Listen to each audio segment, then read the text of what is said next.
नमस्कार जी, मैं नरेंद्र धवन हिंदुस्तान एकता न्यूज़ से आपके साथ आज पंजाब डिस्ट्रिक्ट संगरूर सतलोक आश्रम धुरी में पहुंचे हैं, जहां पे संत रामपाल जी महाराज जी की शिष्यों की तरफ से एक प्रदर्शनी का आयोजन किया गया है।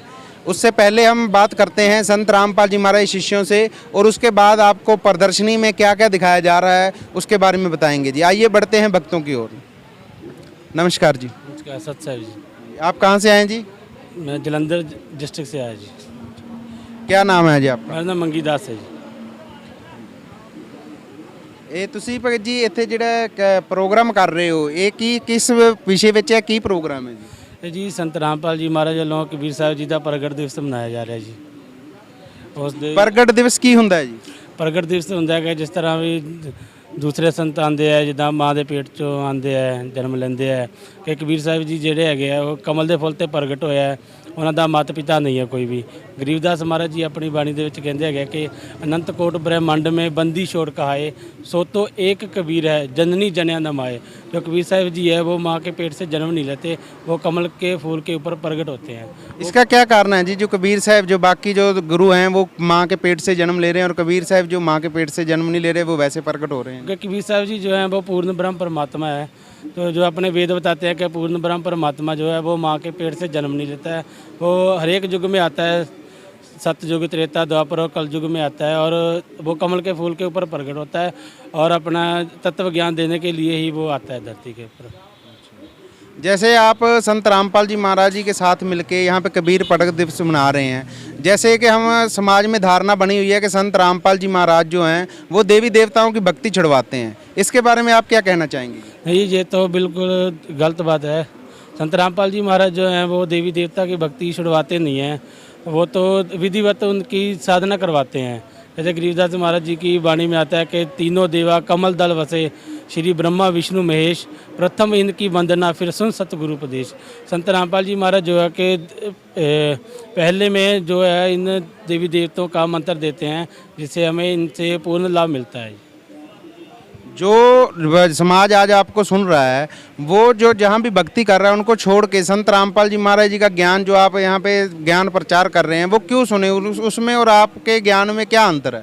क्योंकि ये जो संत रामपाल जी महाराज ज्ञान देते हैं वो शास्त्रों के अनुकूल भक्ति बताते हैं, और सारा अपने वेदों में, गीता में, कुरान में, बाइबल में से ज्ञान देते हैं। और जो दूसरे संत हैं वो मनमुखा आचरण बताते हैं, जो अपने शास्त्रों के अनुकूल नहीं होता है, वो शास्त्रों के विरुद्ध ज्ञान होता है।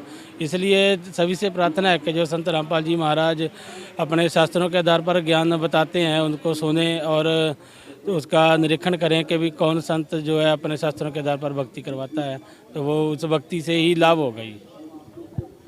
आइए हम बढ़ते हैं और एक भगत जी से आगे बात करते हैं जी। नमस्कार जी। नमस्कार सत साहिब जी। कहाँ से आए हैं जी आप? मैं जी सुभाष शर्मा हूँ, लुधियाना से आया हूँ मैं। वैसे रहने वाला पानीपत से, हरियाणा से। आपके यहाँ आने का कारण?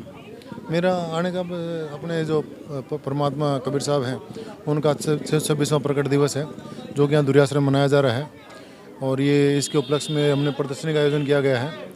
तो उसमें सारे कबीर साहब ने जो लीलाएँ की हैं उसके बारे में दर्शाया गया है, ताकि सभी जो जगत के अपना जो जन जन को ये बात पहुँचे वहाँ तक, और उनको समझ में आए भी हम गुरु जी के जो अपने कबीर साहब हैं वो कैसे पैदा हुए हैं, क्या क्या लीलाएँ की उन्होंने, और उनका क्या वो पूर्ण परमात्मा क्यों है।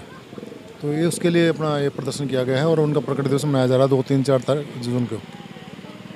आप बता रहे हैं जैसे कबीर साहब जी ने जीवन में लीलाएं की और उसके लिए आपने प्रदर्शनी लगाई है, तो आपकी प्रदर्शनी में आज एक दिन में कितने लोग आपकी प्रदर्शनी में देखने में?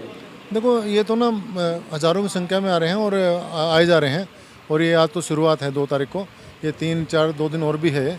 तो जैसे जैसे मतलब ये बढ़ता जाएगा समागम, तो आगे संख्या बहुत बढ़ेगी इसमें। जैसे एक छोटा सा क्वेश्चन निकल के आ रहा है भी संत रामपाल जी महाराज जो इस समय जेल में हैं, उनके जो आपके जो अनाउंसमेंट में सुना है भी 11 जगह भंडारे हो रहे हैं, तो ये कैसे संभव है? एक संत जो खुद जेल में है उसके 11 जगह एक पूरे विश्व को आमंत्रण कर रहा है, अलग अलग जगह भंडारे करा रहा है जी। देखो यही विशेष बात है, जो बाकी साधु संत हैं और ये जो है इनमें इतने यही अंतर है, क्योंकि इनका जो ज्ञान है ना, ये बोलते भी मैं किसी का गुरु नहीं हूँ, मेरा ज्ञान ही गुरु है, मेरे ज्ञान को समझो। ये ज्ञान कौन सा ज्ञान है? वो ज्ञान है जैसे हम लोग फिजिक्स, केमिस्ट्री, मैथमेटिक्स, बायोलॉजी पढ़ते हैं, वो कहते हैं प्रमाणिक किताबें होती हैं NCERT की। तो ये ज्ञान सेम उसी तरीके हमारे जो गीता जी हैं, हमारे 4 वेद हैं, हमारा गुरु साहब है, बाइबल है, कुरान शरीफ है, ये उनके अकॉर्डिंग सारा ज्ञान हमें दे रहे हैं। यानी ये प्रमाणिक ज्ञान है, ये कोई कही सुनी बातें नहीं है। आपके कहने के मुताबिक संत रामपाल जी महाराज अपनी तरफ से कुछ नहीं बताते, सिर्फ जो है जो वेदों और गीता में, कुरान में, चारों धर्मों को मिला के जो ज्ञान देते हैं, इसका कोई प्रमाण या आप कैसे ये बात बोल सकते हैं? ये सारा गीता में सारा प्रमाण है। संत रामपाल जी महाराज अपने मन में से कोई बात नहीं बताते। आप सत्संग देख सकते हो 7:30 से 8:30, गीता के अंदर सारे वेद शास्त्र खोल के सभी दिखाते हैं। गुरुजी अपनी तरफ से कोई ज्ञान नहीं बताते हैं, क्योंकि वो गुरुजी कहते हैं कि हम मेरे पास लालटेन है, आपके शास्त्र का वाली लालटेन है, मैं सबसे पहले आपको लालटेन दिखाता हूँ, इसके बाद ज्ञान आप स्वयं समझें।